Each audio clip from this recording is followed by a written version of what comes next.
Hoje vou trazer um caso que, na verdade, serve mais para reflexão de como as leis do nosso país precisam urgentemente serem reformadas. A questão da minoridade penal. É um caso que aconteceu em Uruaçu, no interior de Goiás, e que está chocando a população pelo nível de crueldade jamais visto em um ser humano. Nem os piores criminosos fazem ou fizeram o que uma garota de 16 anos fez. Vou contar, com alguns detalhes que eu consegui, fiz a pesquisa e mostrar para os senhores a situação. A jovem de 16 anos, ela convivia com um tio já há bastante tempo.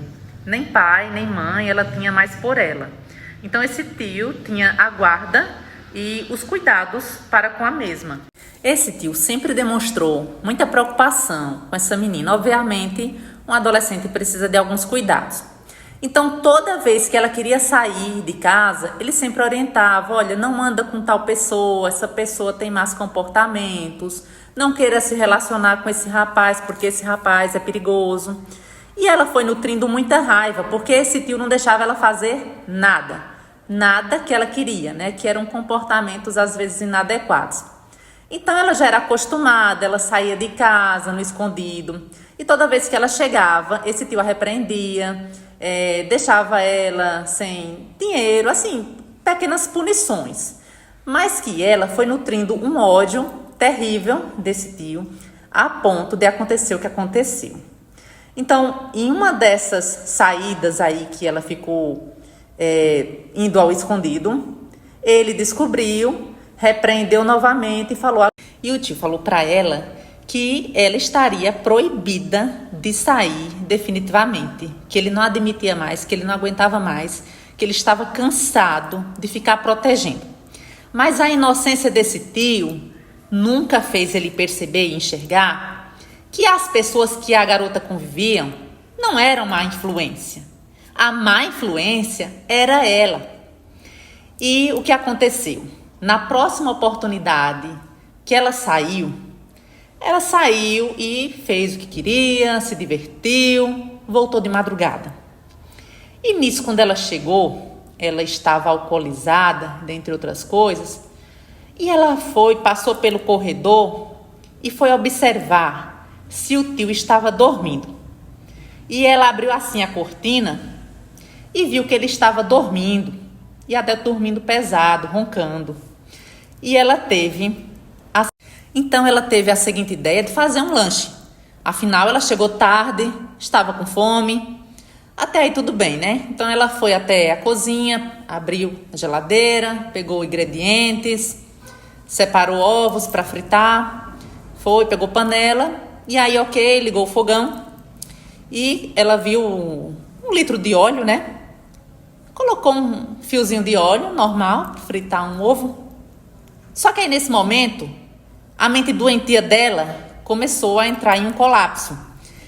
E ela teve a ideia terrível e assustadora de pegar esse óleo e despejar inteiro, totalmente numa frigideira. E ela começou a observar esse óleo fervendo. E a ideia da fome já tinha passado. E a ideia era outra totalmente pior. Quando o óleo ferveu bastante, ela desligou o fogo, pegou a frigideira e se dirigiu até o quarto do tio. E comprovou que ele ainda estava dormindo. Ela parou alguns segundos, observou, mas ela já tinha convicção da coisa terrível que ela estava prestes a fazer. Ela pegou esse conteúdo e despejou completamente no ouvido e parte do rosto desse tio, ao qual ele obviamente acordou em desespero, pânico, e era bolha e era aquela coisa assustadora de toda parte. Ele entrou em pânico, tem até inclusive aqui o vídeo para quem tiver coragem de ver. E ela se evadiu do local, ficou na casa de um amigo e no outro dia ela foi conduzida para prestar esclarecimentos dos seus atos. Dessa terrível situação, o tio dessa adolescente, ele ficou 9 dias internado em estado grave e não resistiu e veio a óbito. Gente, o que podemos extrair de tudo isso é que um adolescente entre 16 e antes de completar seus 18 anos, ele não vai responder como um criminoso. Ele vai responder como um ato infracional e ele não vai preso, por maior que seja a atrocidade que ele faça. Então, até os 12 anos, se uma criança, se ela furta, se ela rouba, se ela mata, até os 12 anos, a criança não acontece nada com ela, porque ela é como se fosse totalmente, absolutamente incapaz de ter noção do que ela está fazendo. Muito embora a gente sabe que existe um percentual ínfimo, mas existe, de crianças com traços de psicopatia, né, que maltratam animais, inclusive. Mas não acontece nada com ela. Até os 12 anos, o máximo que pode acontecer é essa criança ter um acompanhamento pelo conselho tutelar. Já entre a idade dos 12 até antes de completar os 18 anos, essa criança, esse adolescente, ele vai ser acompanhado através de medidas socioeducativas, não tem nada a ver com prisão, e o tempo máximo que ele vai permanecer por observação será por um período de 3 anos. Agora, como que fica uma situação que hoje em dia o adolescente, ele não é mais o adolescente de 20, 30 anos atrás, que era inocente, que não sabia das coisas. Hoje em dia eles têm acesso a tudo. Eles têm acesso à internet, à informação. Então eles já têm maior noção do que é bem e do que é mal.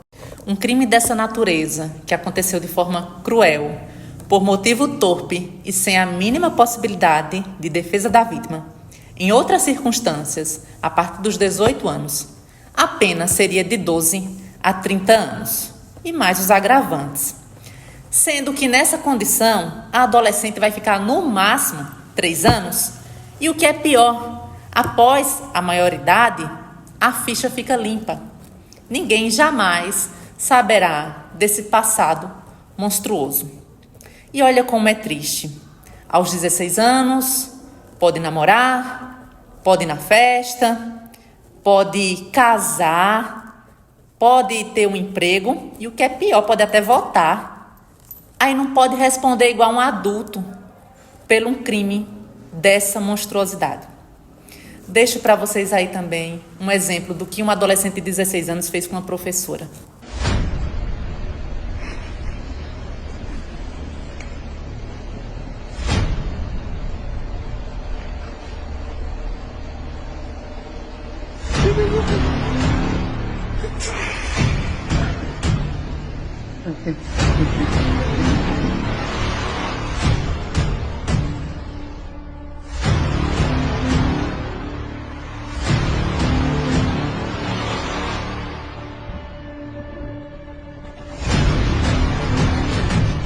Eu sou a mãe do Luiz Alejandro, um menino de 16 anos de idade. Falta de conselho não foi. Dava conselho 24 horas, que sirva de exemplos para todas as mães. Não só de Piripiri, mas para todas as mães do Brasil.